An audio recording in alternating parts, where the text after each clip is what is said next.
Hello everyone, welcome to exam गुरुजी।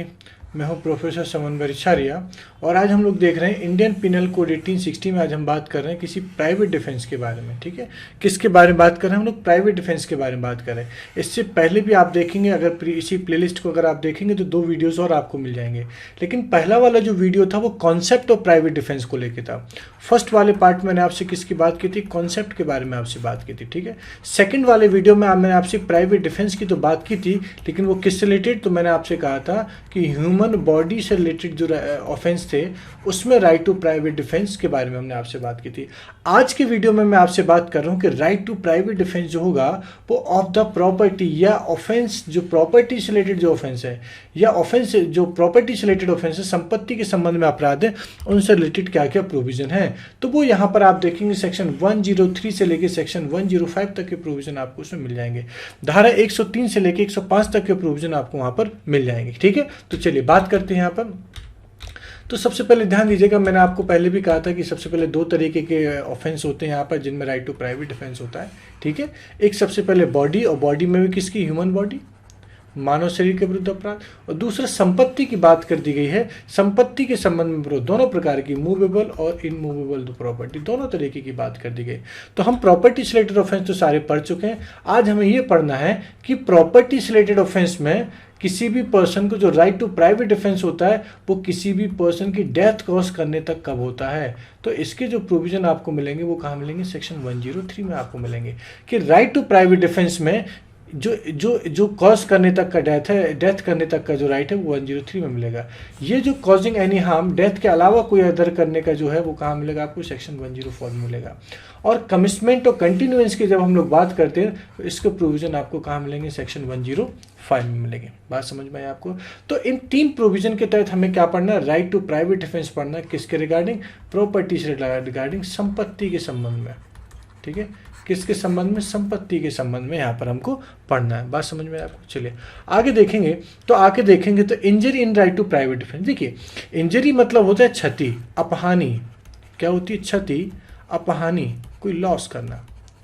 तो right to private defence में जो किससे रिलेटेड है? आपका प्रॉपर्टी से रिलेटेड है, आपका संपत्ति के संबंध में।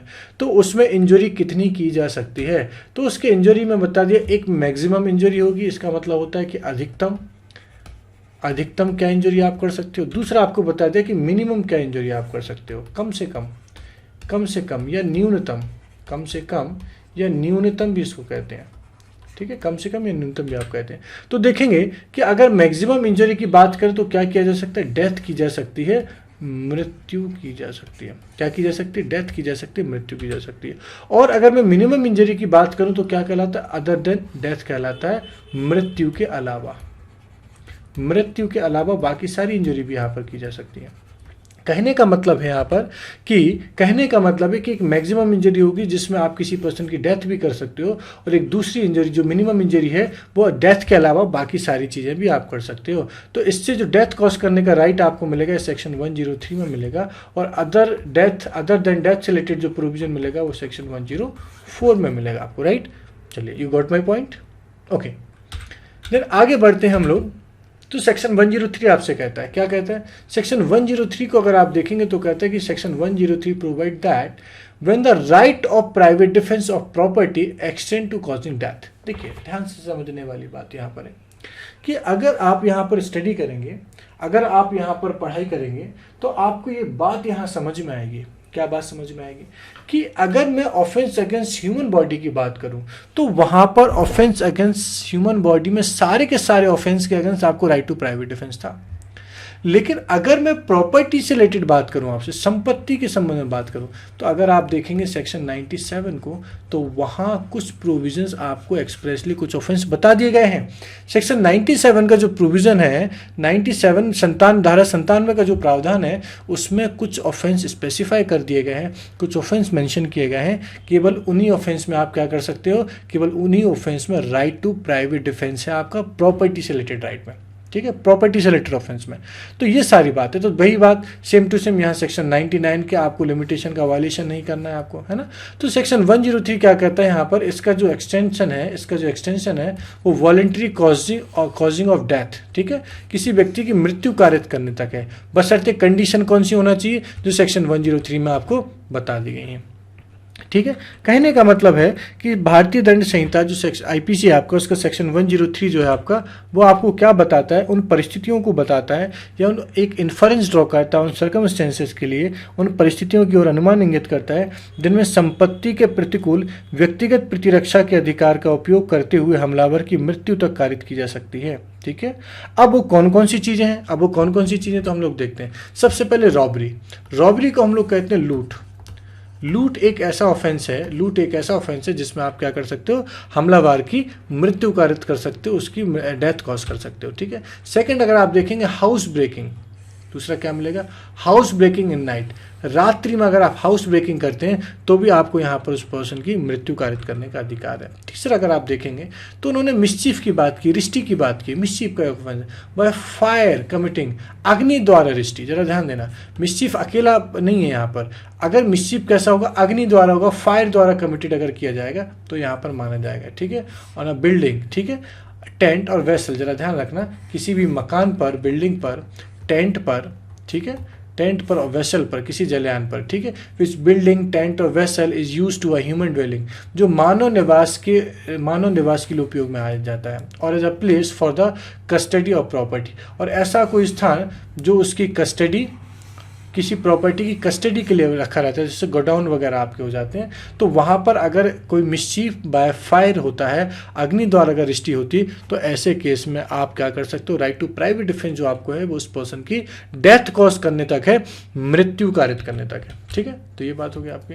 इसके बाद फोर्थ वाले क्लॉज को अगर आप देखेंगे, तो थेफ्ट मिल जाएगा आपको, मिस्चीफ भी मिल जाएगा आपको, और हाउस ट्रेसपास भी मिल जाएगा आपको। जरा ध्यान रखना, ये 3 ऑफेंस यहाँ पर बता दिए गए, कौन कौन से, थेफ्ट चोरी, मिस्चीफ रिष्टी, और हाउस ट्रेसपास का मतलब होता है गृह अतिचार, ठीक है।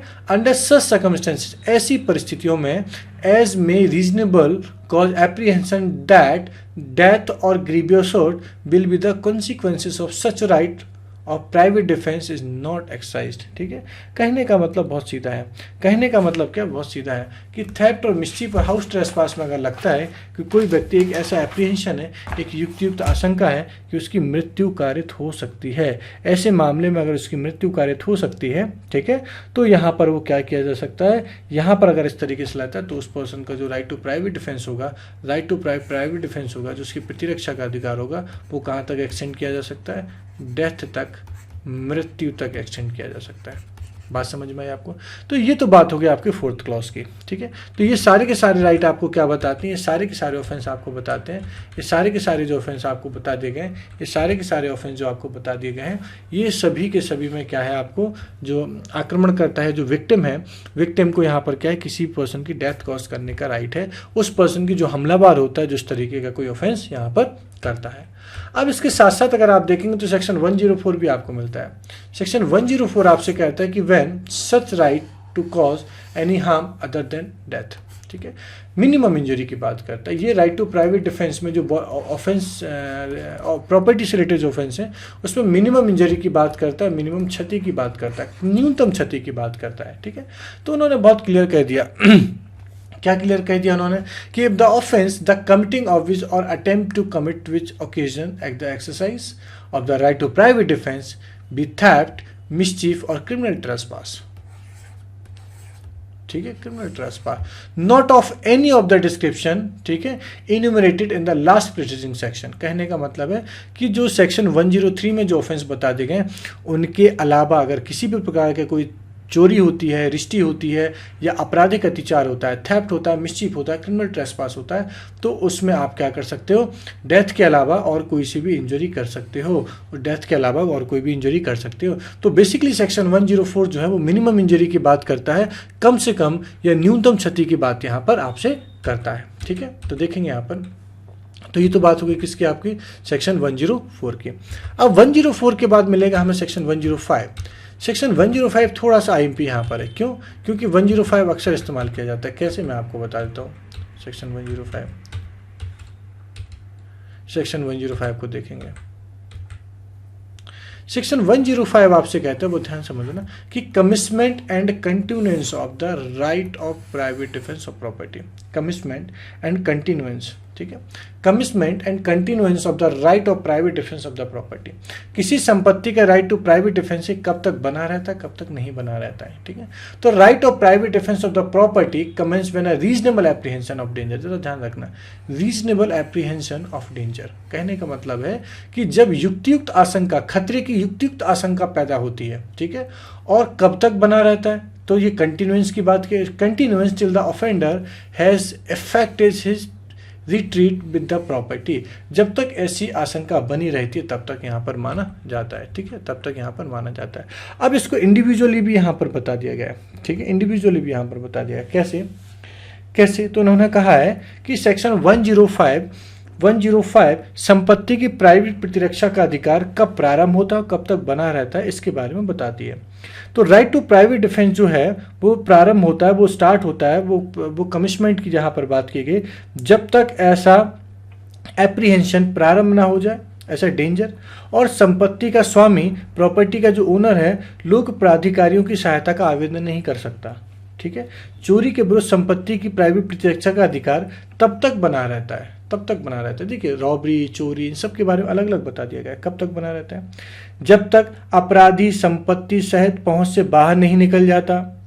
दूसरा, लोक प्राधिकारियों की सहायता ही प्राप्त नहीं की जा सकती, ठीक है, संपत्ति रिकवर नहीं हो जाती, ठीक है। तो इन तीन चीज़ों में जरा ध्यान रखना। और इसके बाद अगर मैं रॉबरी की बात करूं, रॉबरी की अगर मैं आपसे बात करूं, तो रॉबरी में कब तक बना रहता है, तो किसी लूट के विपरीत संपत्ति की प्राइवेट प्रतिरक्षा का अधिकार तब तक बना रहता है जब तक अपराधकर्ता किसी व्यक्ति की मृत्यु या उपाहति या सदोष अवरोध कारित करता रहता है या कारित करने का प्रयत्न करता रहता है, अथवा तत्काल मृत्यु या तत्काल उपाहति या तत्काल सदोष अवरोध का भय बना रहता है। तो ऐसे मामले में कहा जाता है, ऐसे मामले में उसको राइट टू प्राइवेट डिफेंस यहाँ पर मिल जाता है, ठीक है।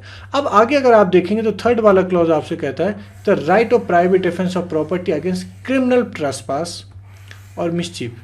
क्रिमिनल ट्रेसपास और मिसचीफ के लिए कब तक बना रहता है, तो आपराधिक अधिचार रिष्टि के मामले में प्राइवेट प्रतिरक्षा का अधिकार तब तक बना रहता है जब तक अपराधकर्ता आपराधिक अतिचार या रिष्टि का अपराध करता रहता है। बात समझ में, करता रहता है, क्लियर यहाँ पर। और रात्रि गृह वेदन के विपरीत संपत्ति की प्राइवेट प्रतिरक्षा का अधिकार तब तक बना रहता है जब तक क्या ना हो जाए, प्राइवेट प्रतिरक्षा का अधिकार तब तक बना रहता है जब तक गृह तिचार बना रहता है। गृह तिचार समाप्त होने के बाद जहां एक व्यक्ति चोर का पीछा करते हुए घर से बाहर मैदान में मार डालता है, वहां यह अभिनिर्धारित किया गया है कि उसे प्राइवेट प्रतिरक्षा का अधिकार नहीं प्राप्त था। बात समझ में आए आपको, तो इस चीज़ की तरह ध्यान रखना। तो ऐसे करके आपको सारे के सारे प्रोविजन यहाँ पर मिल जाएंगे, ठीक है। ये हाउस ब्रेकिंग के बारे में आपको बता दिया गया है, ठीक है, जरा ध्यान देना। तो ऐसे अलग अलग तरीके प्रोविजन आपको सेक्शन 103, 104 एंड सेक्शन 105, ठीक है, 103, 104, 105 में अलग अलग तरीके के आपको प्रोविजंस बता दिए गए। तो इस ओवरऑल अगर इस पूरे चैप्टर को अगर आप देखोगे, तो ये पूरे लेक्चर को अगर आप ध्यान से देखोगे, तो यहाँ ऐसे ऑफेंस के बारे में आपको बता दिया गया है जिसमें जो प्रॉपर्टी से रिलेटेड ऑफेंस है, और जिसमें राइट टू प्राइवेट डिफेंस जो है वो किसी पर्सन की डेथ कॉज करने तक, कॉजिंग डेथ, मृत्यु कारित करने तक क्या होता है, एक्सटेंट होता है, विस्तारित होता है, और जो मैक्सिमम इंजरी के बारे में बात करता है। और सेक्शन 104 को अगर आप देखेंगे तो मिनिमम इंजरी के बारे में भी बात करता है, जो है न्यूनतम क्षति, कि मृत्यु के अलावा कौन सी क्षति कब तक कारित की जा सकती है, उसके बारे में भी यहाँ पर प्रोविजन आपको बता दिया गया है, राइट। चलिए, so thank you so much. I hope आपको ये लेक्चर समझ में आया होगा। इनकेस अगर इसमें कोई प्रॉब्लम आती है, कोई डाउट होता है, कोई क्वेरी होती है, तो आप कमेंट बॉक्स में इसको मेंशन कर सकते हैं। Thank you.